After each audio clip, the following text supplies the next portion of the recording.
साथियों, dairy sector में जिन पशुपालकों को लाभ हो रहा है उसमें से ज्यादातर छोटे किसान ही है। किसी के पास 3 पशु हैं, 4 पशु हैं, किसी के पास 5, किसी के पास 7 और ऐसा करीब करीब पूरे देश में ही है। यहां कच्छ की बन्नी भैंस, ये हमारी बन्नी भैंस तो दुनिया में अपना नाम कमा रही है।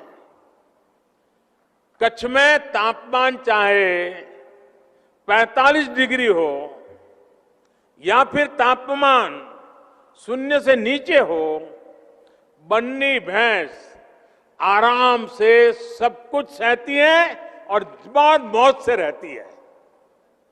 इसे पानी भी कम चाहिए और चारे के लिए वो दूर दूर तक चल करके जाने में बन्नी की भैंस को कोई दिक्कत नहीं होती। एक दिन में ये भैंस औसतन करीब करीब 15 लीटर दूध देती है और इससे सालाना कमाई 2 से 3 लाख रुपए तक की होती है। मुझे बताया गया है कि अभी हाल में ही एक बन्नी भैंस 5 लाख रुपए से भी ज्यादा में बिकी है। देश के और लोग सुनते होंगे, उनको आश्चर्य होगा, बन्नी की भैंस 5 लाख रुपया, यानी जितने में 2 छोटी कार खरीदे इतने में बन्नी की एक भैंस मिलती है। साथियों, साल 2010 में बन्नी भैंस को राष्ट्रीय मान्यता भी मिली थी। आजादी के बाद भैंस की ये पहली ब्रीड थी जिसे राष्ट्रीय स्तर पर इस तरह की मान्यता मिली।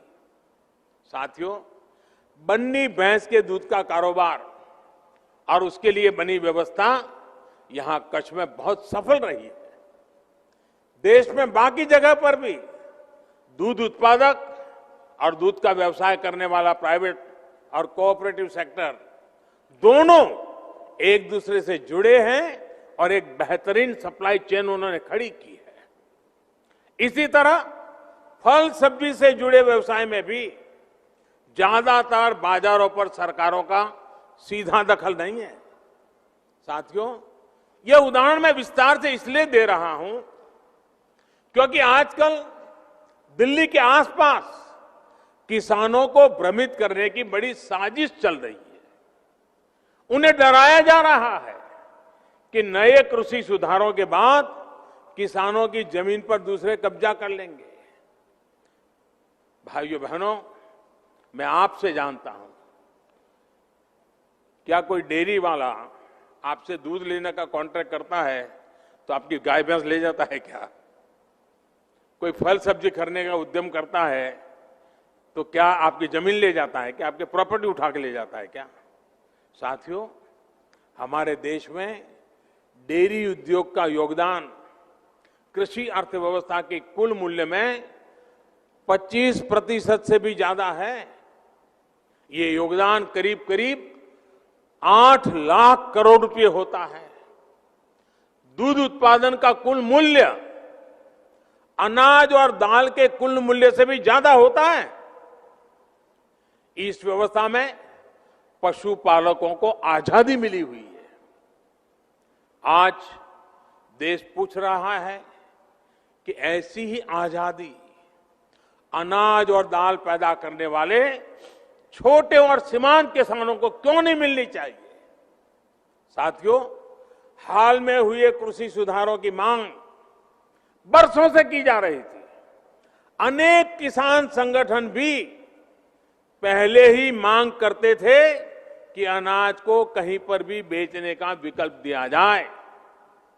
आज जो लोग विपक्ष में बैठकर किसानों को भ्रमित कर रहे हैं, वो भी अपनी सरकार के समय इन कृषि सुधारों के समर्थन में थे, लेकिन अपनी सरकार के रहते वो निर्णय नहीं ले पाए, किसानों को झूठे दिलासे देते रहे।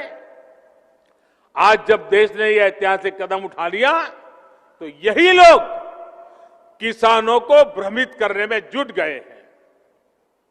मैं अपने किसान भाई बहनों से फिर एक बार कह रहा हूं, बार बार दोहराता हूं कि उनकी हर शंका के समाधान के लिए सरकार 24 घंटे तैयार है। किसानों का हित पहले दिन से हमारी सरकार की सर्वोच्च प्राथमिकताओं में से एक रहा है।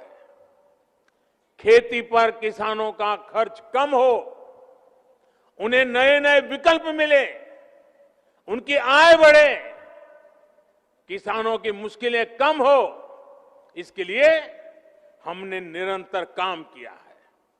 मुझे विश्वास है हमारी सरकार की ईमानदार नीयत, हमारी सरकार के ईमानदार प्रयास और जिसको करीब करीब पूरे देश ने आशीर्वाद दिए हैं, देश के हर कोने के किसानों ने आशीर्वाद दिए हैं। मुझे विश्वास है कि किसानों के आशीर्वाद की ये ताकत, देश भर के किसानों के आशीर्वाद की ताकत, जो भ्रम फैलाने वाले लोग हैं, जो राजनीति करने पर तुले हुए लोग हैं, जो किसानों के कंधे पर बंदूकें फोड़ रहे हैं, देश के सारे जागरूक किसान उनको भी परास्त करके रहेंगे।